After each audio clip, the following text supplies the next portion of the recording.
Halo, selamat pagi pemirsa. Apa kabar Anda hari ini? Senang sekali kami dapat menjumpai Anda dalam berita Papua hari ini.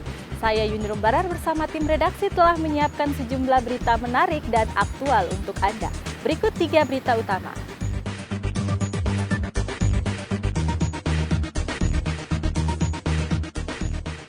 Kelompok separatis menembak sebuah helikopter yang melintas di Kampung Singa, Tembagapura, Mimika.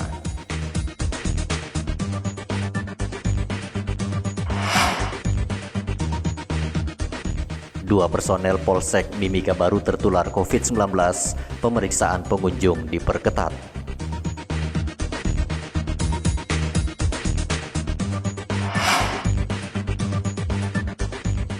Pegawainya reaktif COVID-19, 2 kantor di Merauke ditutup selama 14 hari.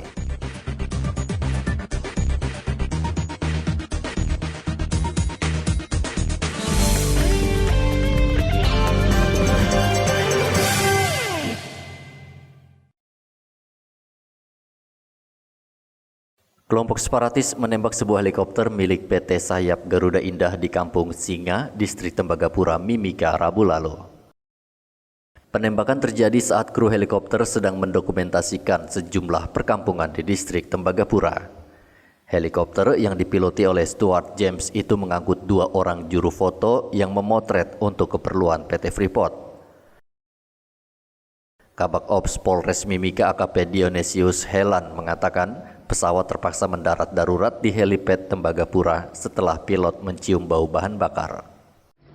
Di mana pada saat melakukan survei di area Benangin, pilot mencium bau minyak, sehingga pilot sempat melakukan pendaratan darurat di daerah Benangin. Setelah pilot mengecek bahwa memang benar ada ditemukan bekas tembakannya di sebelah kiri helikopter. Sementara itu, Kabid Humas Polda Papua Kombes Ahmad Kamal mengatakan pihaknya langsung mengejar pelaku yang diduga melarikan diri ke Gunung Tembagapura. Rekan-rekan yang melaksanakan pengamanan di objek vital, memperketat pengamanan di sana, terus kemudian tim TNI Polri yang bersekitar di sekitar Tembagapura melakukan pengejaran terhadap kelompok tersebut. Jadi ini diduga dari kelompok Klikopi. Karena itu kan pecahan bukit-bukit yang terjal, karena ini kan beberapa bukit setelah kita lepas polsek itu ada Utikini, Timbili, ini ada beberapa desa yang ada di sana yang tentu itu memang cukup terjal ya, susah untuk dijangkau oleh pejalan kaki. Kalau jalan kaki pun bisa dilalui, namun butuh waktu lama. Tak ada korban jiwa dalam penembakan itu, namun helikopter tak bisa terbang karena mengalami kebocoran bahan bakar. Polisi dan tentara terus bersiaga di kawasan Tembagapura mengantisipasi teror penembakan dari kelompok separatis. Igobat Momolin dan Hendra melaporkan dari Mimika dan Jayapura.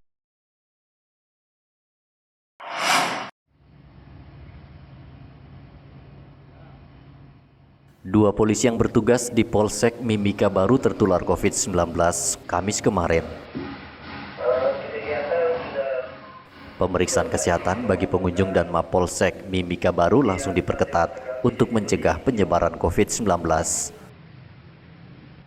Seluruh pengunjung yang datang ke Mapolsek wajib menerapkan 3M, yaitu memakai masker, mencuci tangan, dan menjaga jarak. Pengunjung juga diukur suhu tubuhnya sebelum masuk ke kantor polisi. Kapolsek Mimika Baru Kompol Saraju mengatakan kedua personelnya yang tertular COVID-19 langsung diisolasi. Kondisinya biasa-biasa saja, stabil, karena memang sesuai dengan arahan ya, supaya dia tidak kemudian bermasalah bagi dirinya sendiri ataupun kemudian dia nanti akan menularkan pada orang lain. Sehingga saya juga apa yang menjadi petunjuk dokter gitu. Kalau petunjuknya karantina mandiri, ikuti petunjuk dokter tentang bagaimana melakukan karantina mandiri, sehingga bisa cepat kemudian terjadi pemulihan. Kalau sudah pulih, tinggal bagaimana terus kita menjaga supaya jangan sampai kemudian terkena lagi. Polisi juga diminta terus menerapkan protokol kesehatan dan rutin memeriksa kesehatannya. Polisi rentan tertular COVID-19 karena sering berinteraksi dengan warga. Igobat Momolin melaporkan dari Mimika, Papua.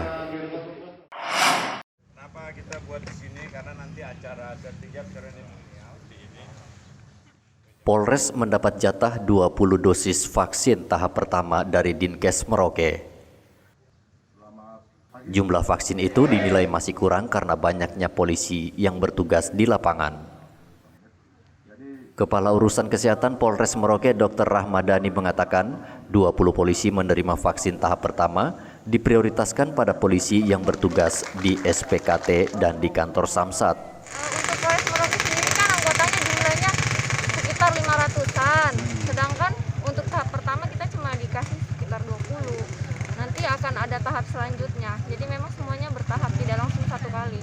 Dok, itu untuk pada pelayanan-pelayanan tertentu itu apa memang dari Polres sendiri yang melakukan atau memang ada petunjuk dari Polda, Dok? Untuk pelaksanaan vaksin ini sebenarnya kita koordinasi ke Dinas Kesehatan. Semuanya terpusat di Dinas Kesehatan dari Kementerian Kesehatan. Kami dari TNI Polri pun bekerja sama dengan Dinas Kesehatan. Jadi dari pusat memang di Polda memang yang mengatur semuanya, Bapak. Lalu persiapan apa yang dilakukan oleh Dokes Merauke untuk pelaksanaan vaksin ini untuk anggota ini? Baik, untuk Dokes sendiri kami sudah terdaftar mengajukan untuk Vaskes pelaksanaan vaksin COVID-19 selain puskesmas-puskesmas yang ada di Merauke sini, Bapak. Persiapannya ya ruang, tenaga kesehatan, kemudian APD, bahan-bahan habis pakainya, yang paling terutama itu rantai dingin ya, karena memang di sini kami kesulitan cold chain-nya, mungkin kami menggunakan lemari es biasa saja. Karena untuk vaksinasi sendiri itu dia harus punya suhu tertentu ya, 2-8 derajat Celcius saja, Bapak. Tidak sembarangan untuk penyimpanannya. Apakah akan dilakukan secara serentak tanggal 13-14 nanti, Dok? Untuk Merauke? Untuk itu kami belum monitor ya, karena kami menunggu instruksi dari kepala dinas setempat. Rahmadani juga mengusulkan penambahan dosis vaksin pada Dinkes saat vaksinasi tahap kedua. Polisi juga diminta terus menerapkan protokol kesehatan saat bertugas maupun saat berada di rumah. Vaksinasi rencananya akan digelar pada pertengahan Januari yang diawali oleh Presiden Jokowi. Muhammad Ridwan melaporkan dari Merauke, Papua.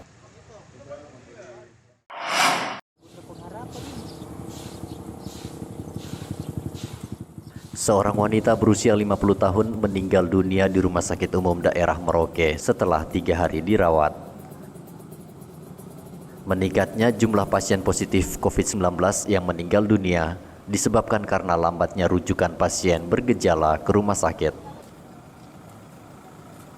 Rata-rata pasien yang dibawa ke rumah sakit dalam keadaan berat sehingga tak mampu ditolong oleh tenaga medis. Juru bicara Satgas COVID-19 Merauke Dr. Neville Muskita meminta warga segera membawa pasien yang bergejala berat ke rumah sakit terdekat. Kemudian dirujuk ke rumah sakit karena gambaran foto ronsennya ya, nah, ada indikasi radang paru yang cukup luas, kemudian ada saturasi oksigennya turun sehingga dirujuk ke rumah sakit. Kemudian sampai di rumah sakit disitokan untuk pemeriksaan PCM dan ternyata hasilnya konfirmasi positif, dan karena kondisinya seperti itu yang bersangkutan dirawat di ICU. Meski vaksin tahap pertama sudah didatangkan dari Cina, warga tetap diminta patuh pada protokol kesehatan dan menghindari kerumunan. Dalam sebulan terakhir, pasien COVID-19 yang meninggal berjumlah 9 orang. Data Satgas COVID-19 Merauke per 7 Januari, pasien positif COVID-19 yang dirawat berjumlah 80 orang. Dan pasien reaktif yang masih menunggu hasil tes usap berjumlah 38 orang. Muhammad Ridwan melaporkan dari Merauke, Papua.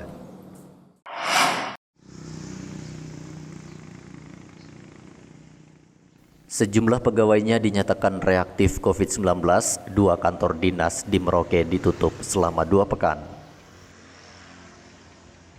Kantor yang ditutup adalah Dinas Keuangan dan Dinas Pelayanan Terpadu 1 Pintu. Kantor Dinas Keuangan ditutup karena seorang pegawainya terpapar COVID-19 lalu meninggal dunia pada 31 Desember. Sementara kantor PTSP ditutup karena sejumlah pegawainya reaktif COVID-19. Seluruh ruangan di dua kantor ini akan disemprot cairan disinfektan. Kepala Dinas Keuangan Merauke Albert Muyak mengatakan penutupan kantor untuk mencegah penyebaran klaster perkantoran sehingga seluruh pegawai diinstruksikan bekerja dari rumah. Terdeteksinya beberapa staf di bidang perbendaharaan yang positif COVID-19 dari tanggal 30 Desember, sehingga kita ambil langkah, saya sebagai kawan mengambil langkah untuk kita isolasi mandiri dengan kantor tetap kita buka tapi tidak melayani tamu dari luar. Lantas untuk penutupan kantor sendiri kita bikin 14 hari ke depan.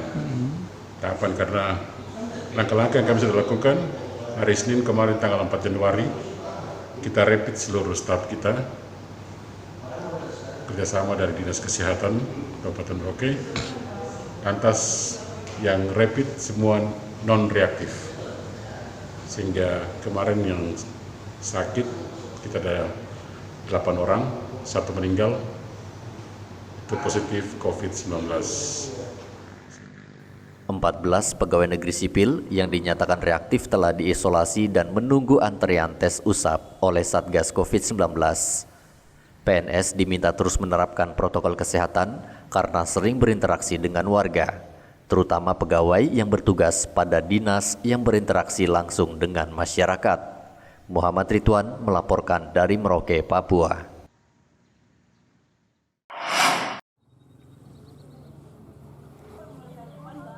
Dinas Kesehatan memastikan vaksinasi ratusan nakes di Merauke tak menimbulkan kerumunan. Dinkes telah mengatur lokasi vaksin ratusan tenaga kesehatan sehingga tak mengganggu pelayanan warga yang berobat. Vaksinasi akan digelar di seluruh lokasi nakes bertugas seperti di puskesmas dan rumah sakit. Kepala Dinas Kesehatan Merauke Dr. Neville Muskita mengatakan warga yang datang berobat ke puskesmas dan rumah sakit tak perlu khawatir karena proses vaksinasi ratusan nakes diatur bergilir. Vaksin ke masing-masing daerah, karena alokasi vaksin ke masing-masing daerah tergantung data, ya, tergantung data yang diberikan atau yang diinput oleh masing-masing daerah. Jadi untuk penyelenggaraan pelaksanaan tempat untuk vaksin ini hanya di puskesmas, klinik itu ya dok? Rumah sakit? Iya, di fasilitas pelayanan kesehatan. Oh gitu. Kan itu untuk pelaksanaannya. Kalau untuk untuk masyarakat ke depan, ya, selain fasilitas kesehatan, kalau secara aturan itu Dinas Kesehatan Kabupaten Kota itu juga bisa membuka tempat tertentu untuk pelayanan vaksinasi tersebut. Gitu. Jadi untuk petugas-petugas ini memang hanya di refreshing kembali aja dok ya? Untuk mereka yang akan melakukan tugas untuk penyuntikan. Iya, kalau untuk penyuntikan saya pikir refreshing saja ya untuk pelaksanaan vaksinasi untuk COVID ini.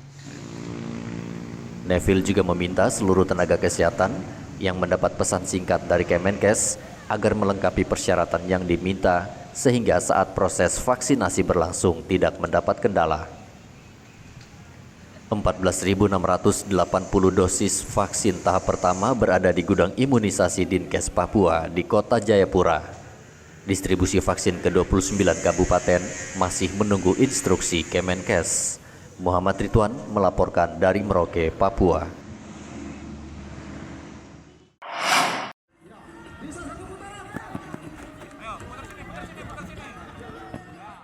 Polda Papua mendapat jatah perekrutan 2.000 personel dari Mabes Polri. Perekrutan ribuan polisi ini yang terbanyak sejak adanya penerimaan polisi di Polda. Program perekrutan bernama Bintara Noken itu akan memprioritaskan putra dan putri Papua dan dibuka pada Februari mendatang. Kepala Biro SDM Polda Papua, Kombes Ade Subagja mengatakan penerimaan 2.000 polisi itu adalah bentuk keberpihakan negara pada putra-putri asli Papua.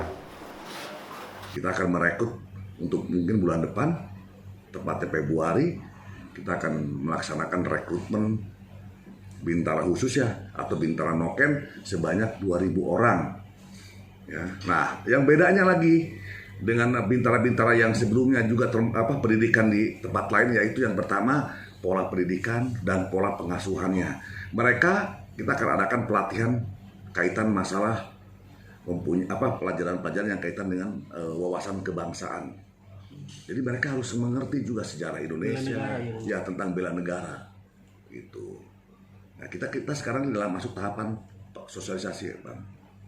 Nah, nanti kita akan dibagi ke beberapa rayon. Nanti akan kita turunkan tim. Yang pertama tim rayon 1 adalah di Jayapura dan sekitar Jayapura, Sentani, Kerom dan Sarmi. Nah, berikutnya rayon 2 misalnya Merauke. Wilayah adat. Ya, wilayahnya. Nanti kita akan undang, mungkin tepatnya di Polres, baik dari Pemda, dari Kodim, dari para tokoh.